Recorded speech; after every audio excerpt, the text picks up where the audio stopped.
Miss Hillary, thank you for coming out today to share with us your journey that you have. I would like to say probably the journey started in 2012, right?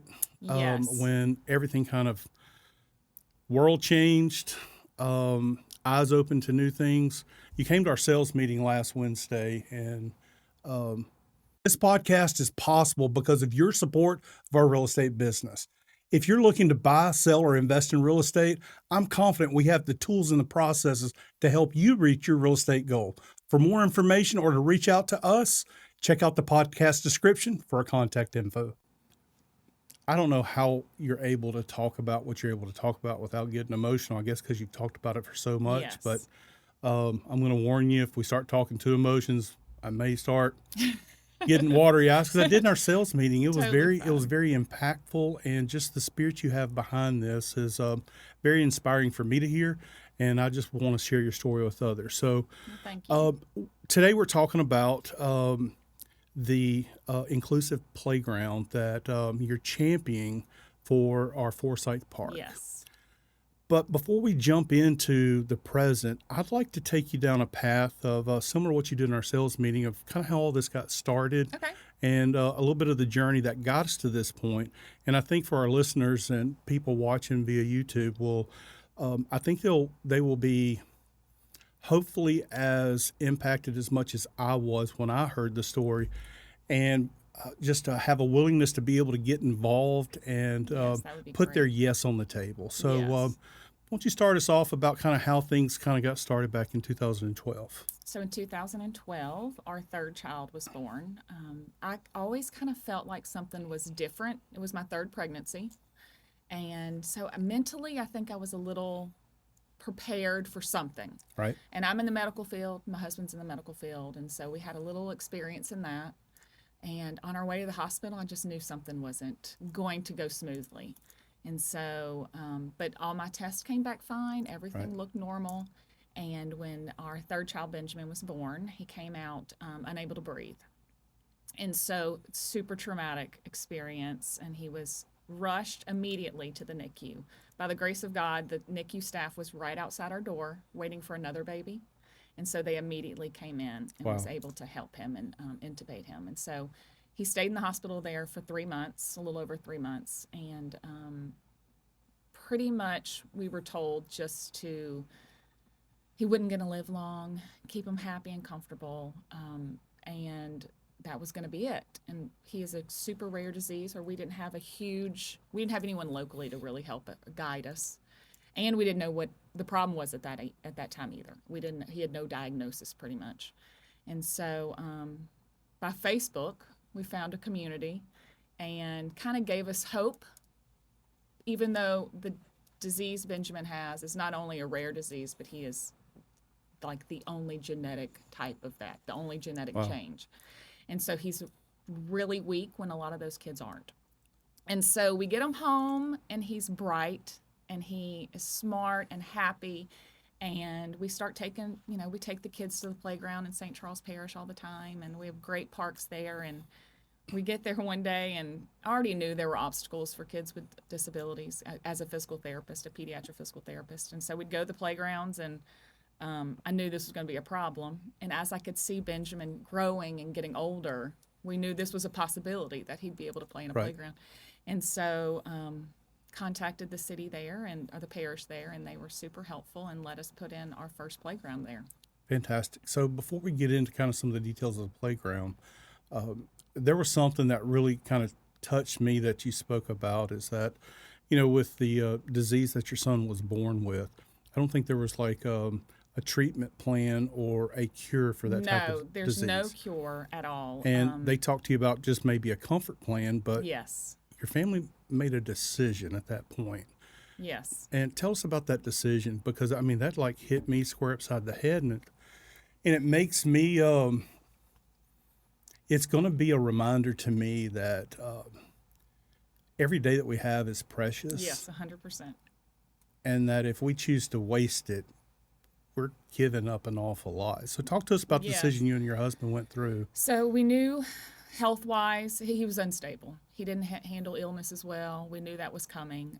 He lived on a ventilator, so any respiratory illness was going to take a toll. But we just knew we wanted him to have a full life. And so we just made the decision that we'd rather him have a short, full life than a long life in the confines of our home and without access to other people and friends. And so we made that decision early on. There are days where I battle with that decision, even now. Sure.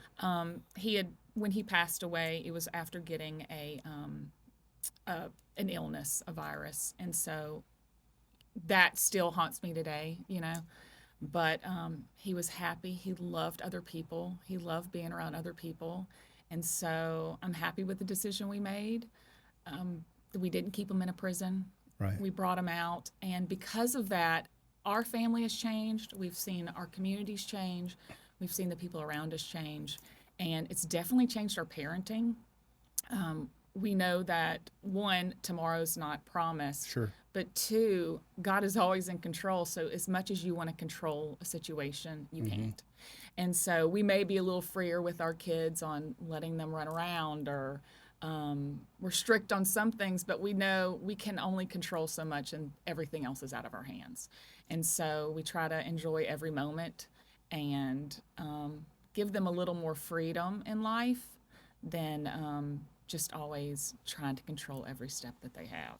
Now, you were practicing in the medical field, prior to his birth. Yes. And then did you, just because of the type of care he had to have, did you step out of the workforce during that time? Yes. I did early steps before Benjamin was born, and so I'd go into the kids' homes to see them for therapy.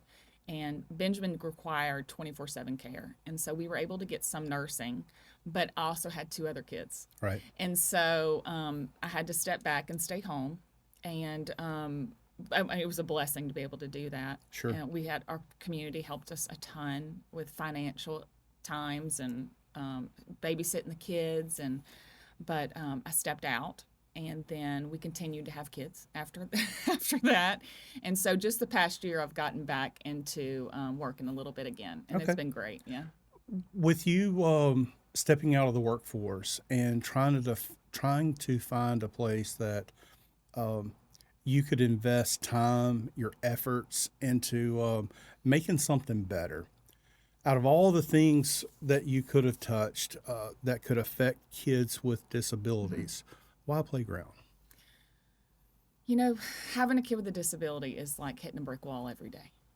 And I kind of felt like, if I could make one obstacle a little easier for not just the kids but the parents, it would be amazing. As a parent with a child with a disability, you may be on the phone every day with insurance companies. You may be on the phone every day with doctors. You may be on the phone every day with equipment vendors.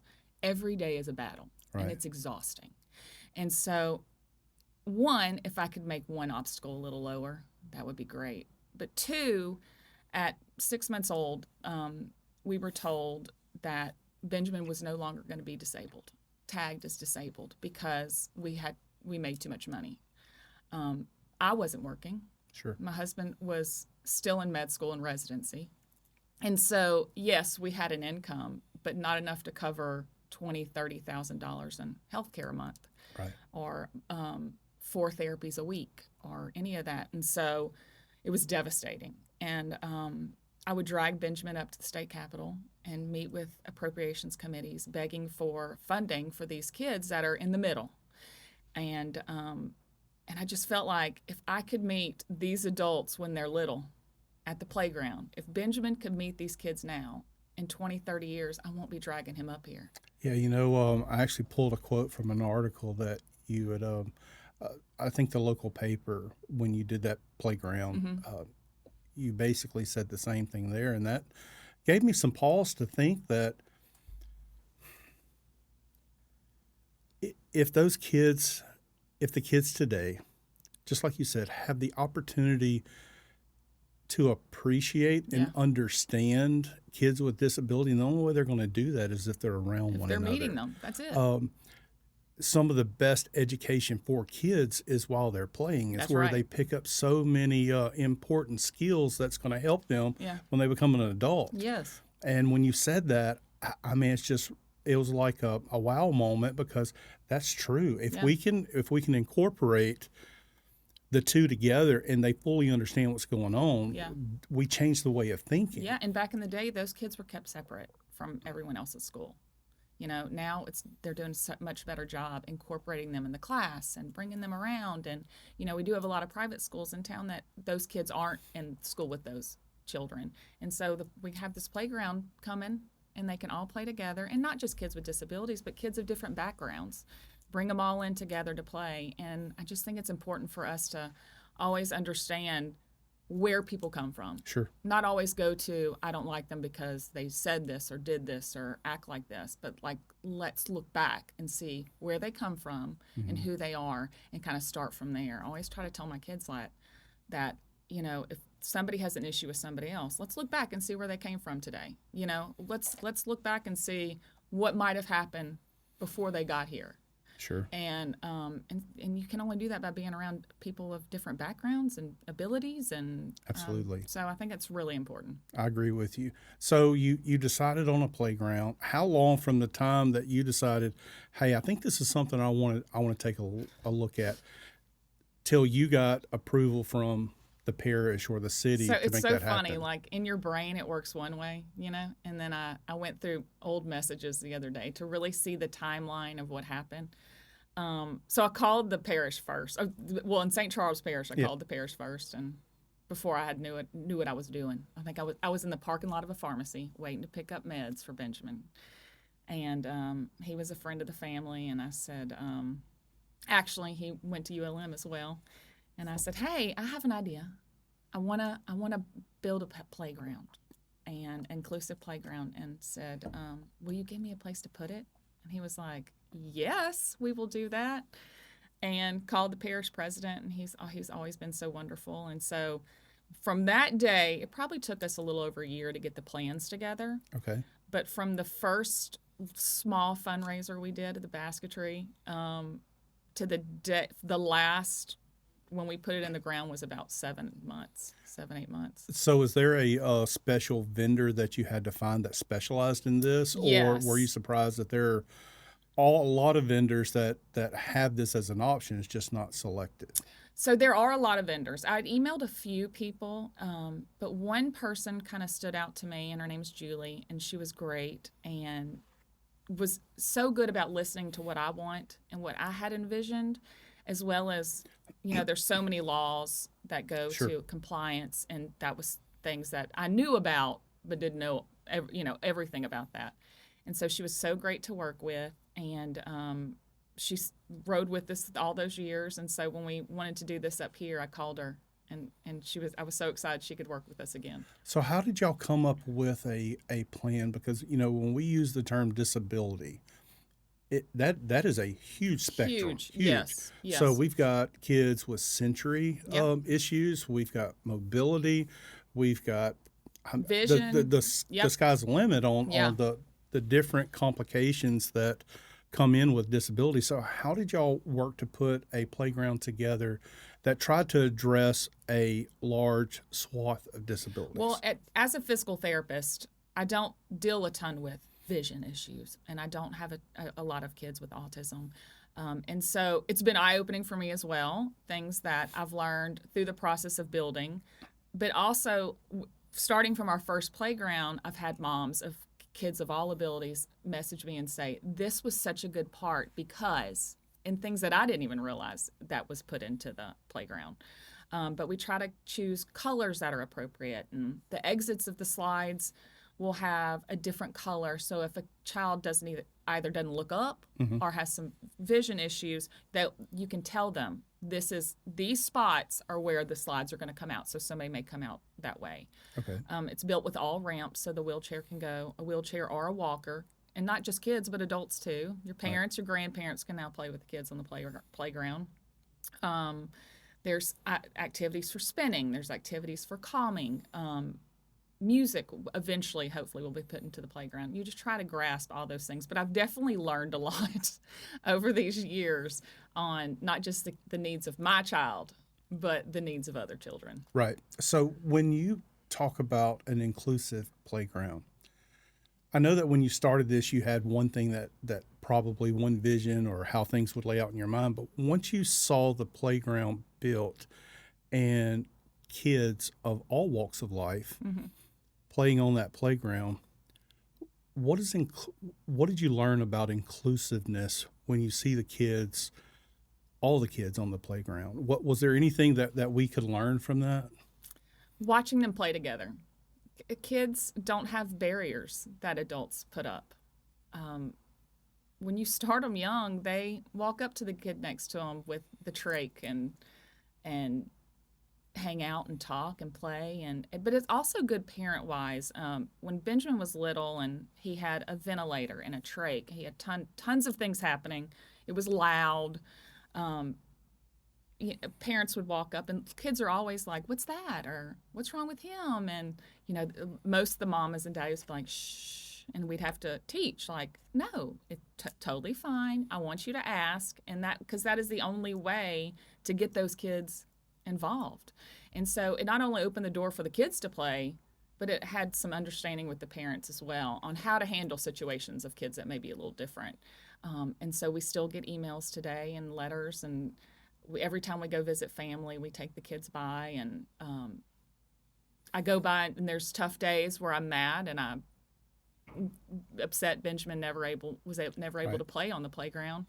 And then there's days where the park is full and it's beautiful, and no one, I mean, most people that live there don't realize that I'm there and my son's face is on the playground.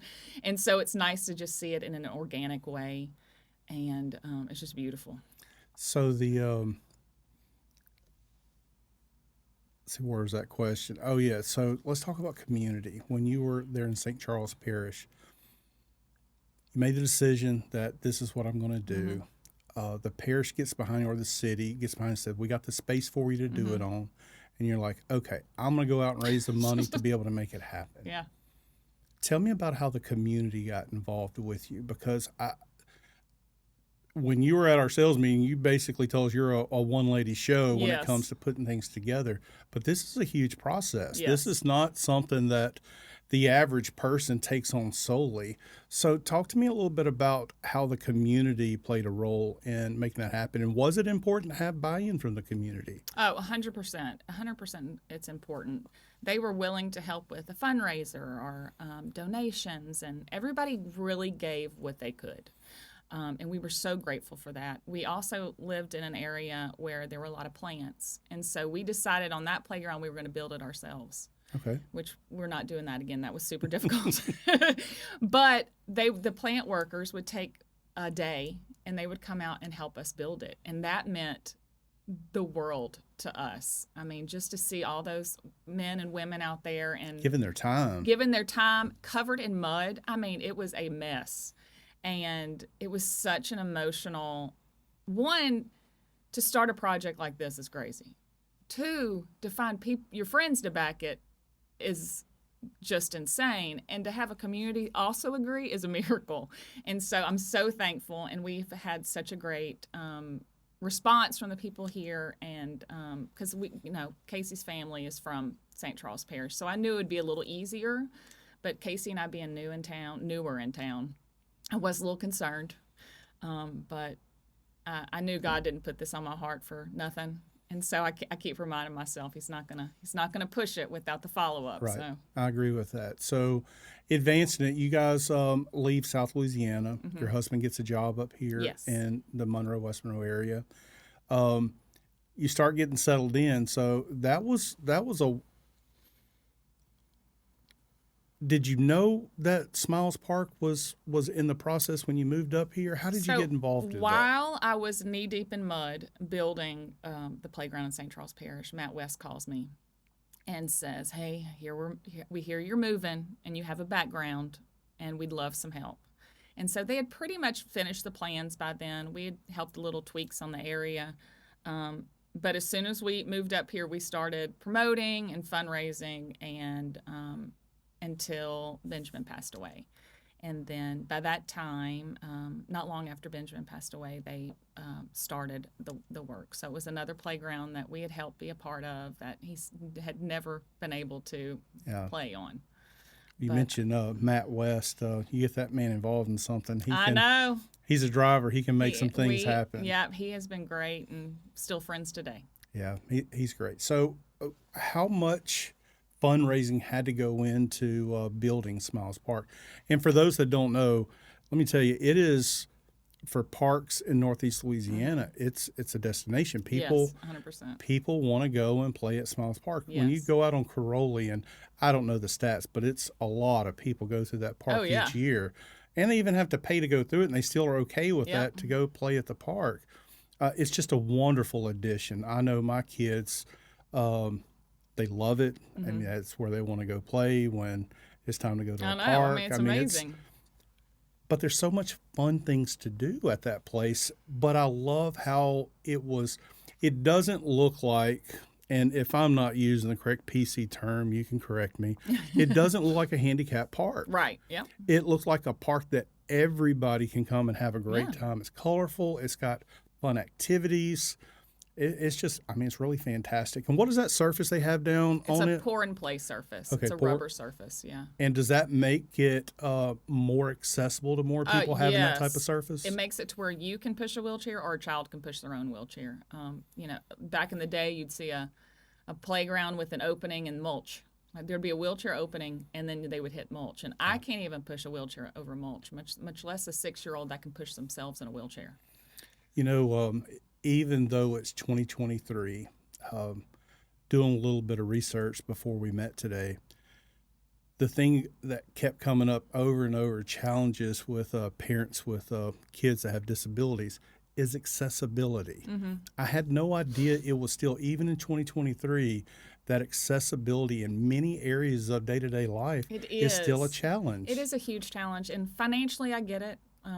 Nowadays, if you alter a building, an older building in any way, you do have to bring it up to par, which keeps people from altering those buildings because it costs so much. I mean, we know the cost of things is a lot more now, but I still get emails from friends or kids that I worked with that are like, hey, my kid can't get in his classroom. What can you help me? What do we need to do? What do we need to like that way. And then I was also lucky to be able to be a part of talking to the school board to get the ramps at Neville High School and Carroll, and so. And I think I saw something about Lexington School. Something was installed out there to. Yes, we put a communication board out at Lexington Elementary to help kids, nonverbal children, communicate what they want to do, what they want to play with. And it's basically something where they just show a picture. They display a picture that they want to do. It's a big board with pictures, and all they have to do is go and touch. Wow. And to show what they want. But I know financial issues is a big thing, but hopefully over time we'll see less and less of these barriers. Because I'm going to tell you, having a kid with special needs, having children at all is super hard. As we talked about earlier. Being a grown-up is tough. So hard. So having children is super difficult. Having a kid with any kind of special needs is only by the grace of God possible. Right. And by community. It is, I mean, the hours we spent, unfortunately, not being able to care for Benjamin because we were fighting for other things when we should have been spending more time with Benjamin. Right.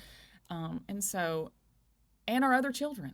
I mean, I'm sure we'll all be in therapy one day for the hours that we had to spend more time with him instead of the other two. But if we could just make one thing easier, one little thing easier, and then over time, there won't be this is a wheelchair or disability accessible. It'll just be accepted. That's correct. And it'll look normal instead of let's shove them off over here or, So hopefully this is a new change. And now that when we travel around and we do see more wheelchair accessible playgrounds, it's amazing and it's just awesome.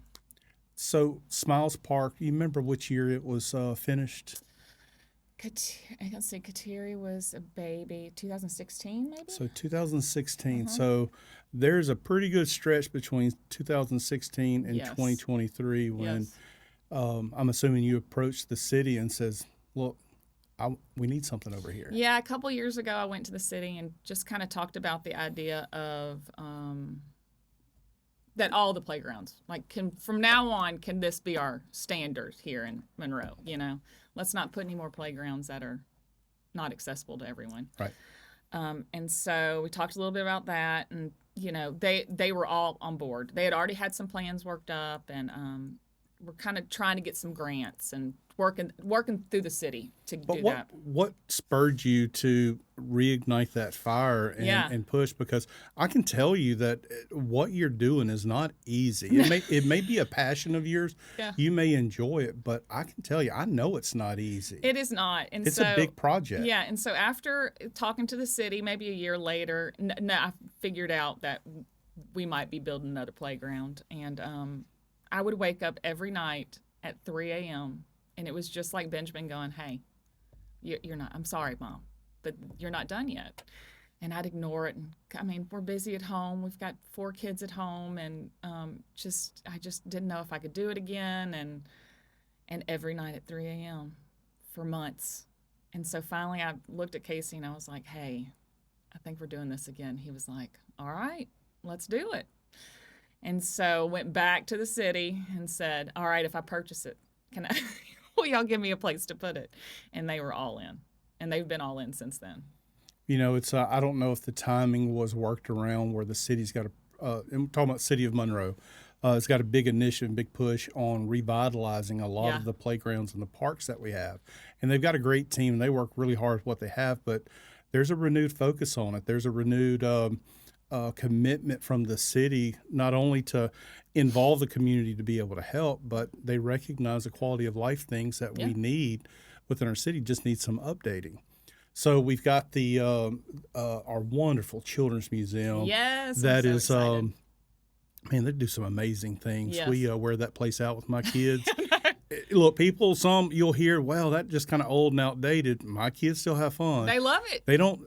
Kids do not think like adults think. Nope. Mm-mm. Kids love to have fun, and they're fine with it the way it is. But just listening to Melissa talk about what's going to happen, her painting the story with the Children's Museum that's going to be out there at Forsyth Yeah. Park, and then alongside that, you guys are working for an amazing playground that is going to work in conjunction not only with the Children's Museum, be in that same area to where it can be accessible at the same time Yeah. when families are out there. They can do some outside, do some inside.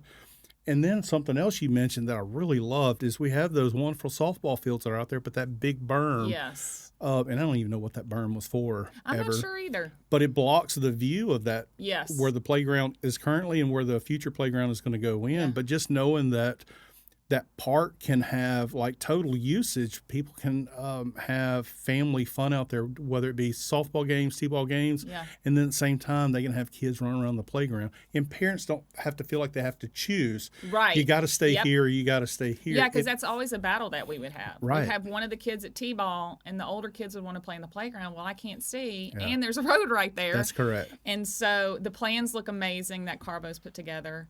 Paint a And- picture of kind of what that layout's going to look like, and then Yes. we're probably going to see if we can get some any of the graphics, Yeah, and we'll definitely. maybe flash some up on the They're screen. and- beautiful. yeah, it looks great. So the plan is to slow down the traffic through the park. I mean, no one should ever have a right of way through a park, a city park. And so they're gonna slow down the traffic. It's gonna be more of a one way, and then move it around the Children's Museum. So there'll be grass between the Children's Museum and the playground. You won't have to cross the road to get there. Right. You can run through the yard to get there, and more places for picnics and maybe even movie nights and just more areas, functional areas. Right. And it's just beautiful. It's going to be awesome. So the playground drawing that I saw, it's got segment. It's not the right term, but it's laid out to where it's not very compact. It's spread out a good little bit. Yes. So there's plenty of room to be able to run and Yes. to be a kid. I think that's probably the best thing. Yeah. There's plenty of room to be a kid at Yes. this place. And that was a mixture of our plans and Carbo's idea for the playground. They had an idea of what they wanted it to look like. And so we and Julie really helped fit it to where it fit in those ideas that they had, and it just turned out adorable. I can't wait to see I it know, me get up and too. running. So, talk to me a little bit about some of the stories you've had in trying to fundraise, not just for this place, whether it be Smiles or whether it be the park you did in South Louisiana. Fundraising is not always easy. No, and I am not a fundraiser. And I don't think it's meant to be easy. I think No. if you really are passionate about something, fundraising is just part of the work that has to Yeah. go into making it happen. Have you had any stories come out of your fundraisers that where people just get so passionate about what you're doing? And One of our first fundraisers, I had a friend of my husband's family. We had done a golf tournament. I don't know anything about golf. We didn't know what we were doing. We had a lot of fun. I don't know if we raised a ton of money that day, but a gentleman came and his brother had passed away, and came and handed us a huge check, and I mean, was 5 times what we made at the fundraiser. But you realize little things. People are always wanting to give, and they always have such beautiful intentions and memories behind that money.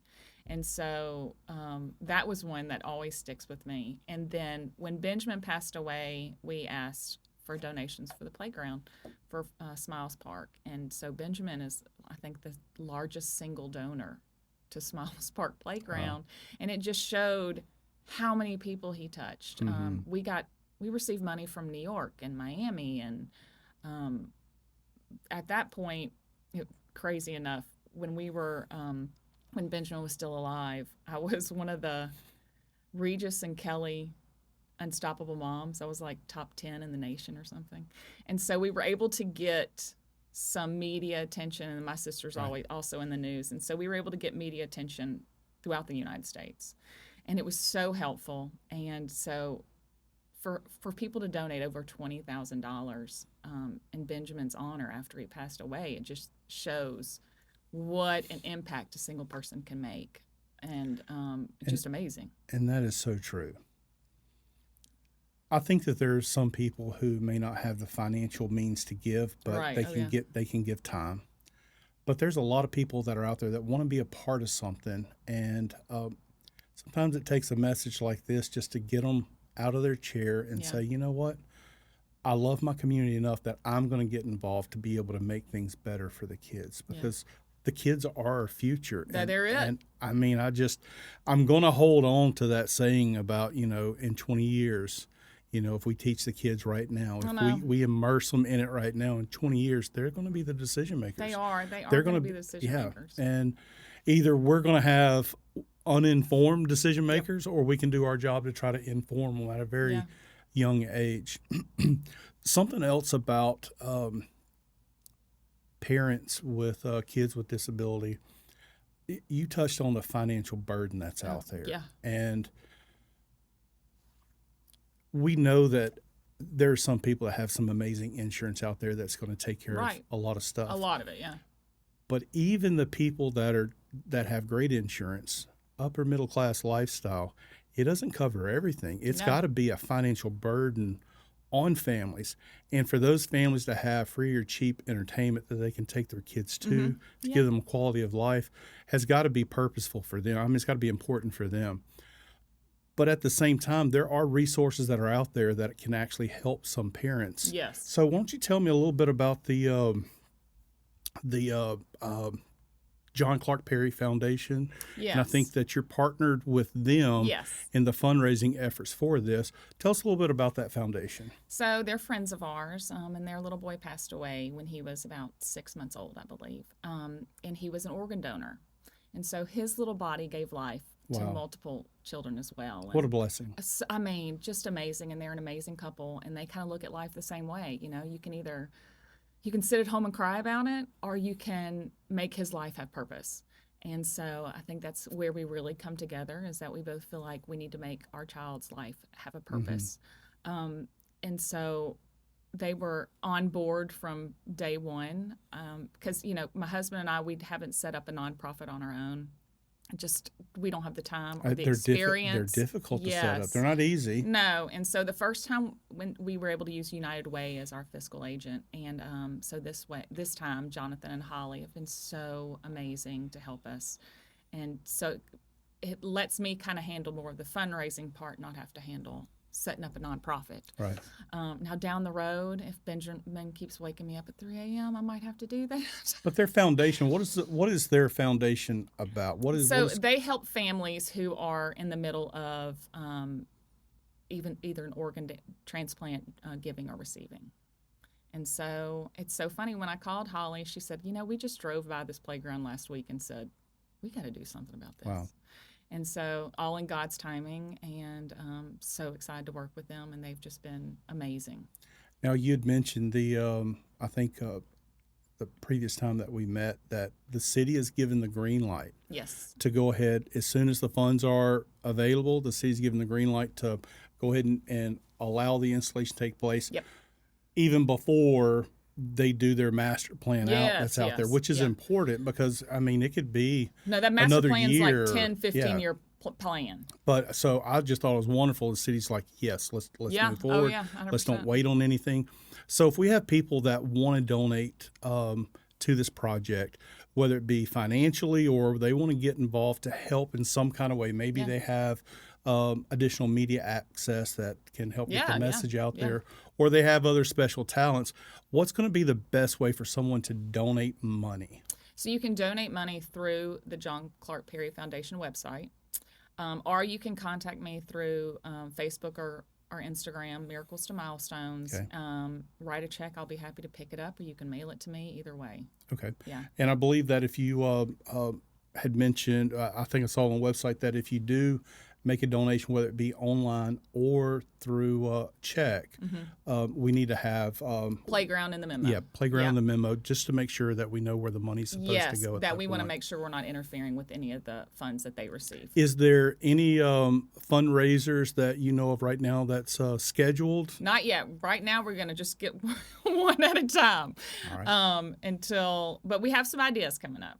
Okay. So we're going to get past this one and then kind of go from there. But we're also not shy to say that if somebody wants to write a check to fund it all right now. Oh, anytime. We're willing to take that, right? Yeah. Oh, my goodness, yes. Yeah, so we would love it. One check or two people, if they want two people want to write. That's right. And there, it's broken down in cost, where the piece itself costs $200,000 or the concrete costs $100,000. If we had somebody that said, I'll buy the equipment and I'm happy to buy the concrete and I'll purchase the pour and play, or I'll do the installation, that would be amazing. Yeah, and there was something you mentioned that we don't know where cost is going to go and how inflation is going to change material prices. If you have the ability to go ahead and purchase the playground equipment, you're going to go ahead and do that as soon as it's available. As soon as we can, because every year it goes up. Yeah, and you do have a place to store everything. Yes, we've already talked to the city. Until we get the rest of the money for because it'll take 3 to 4 months to build it. And then we're ready for storage if needed until the rest of the money comes in. But we are hoping that, I know, a couple people walk in and go, let's get this done. Well, I really appreciate you coming in just to share your personal story and to share what you're trying to help give our community. It's truly a gift, and I can't wait to see it. And my commitment is we're going to do our part to help promote any fundraisers that you have. I'll end up donating. I'm gonna jump on board with that. But it's worthwhile. It's great for our community, and our kids need it. Yeah, and it is great for our community. Now, selfishly, it is therapy for me. I could sit at home and cry every day. There's definitely those moments that, grief never ends. It just changes. So this is definitely a distraction for me and kind of like my therapy. So there is definitely a selfish part of that, but the community gets to benefit off my therapy, I guess. But it just keeps me from being sad and angry, and just seeing how he's changed communities and other people's lives, and makes it all worth it. Well, you're a true treasure to our community. Thank you. I can't wait to be with my kids when the park opens. I know, I can't wait. I think it's going to be great. Thank you for all that you're doing for our community. Thank you so much for having me. Thank you for taking the time to watch or listen to this podcast. We really appreciate your involvement. Please leave us a comment, or even better yet, subscribe to this podcast and hit that notification bell so that you can be alerted for every new episode when it hits.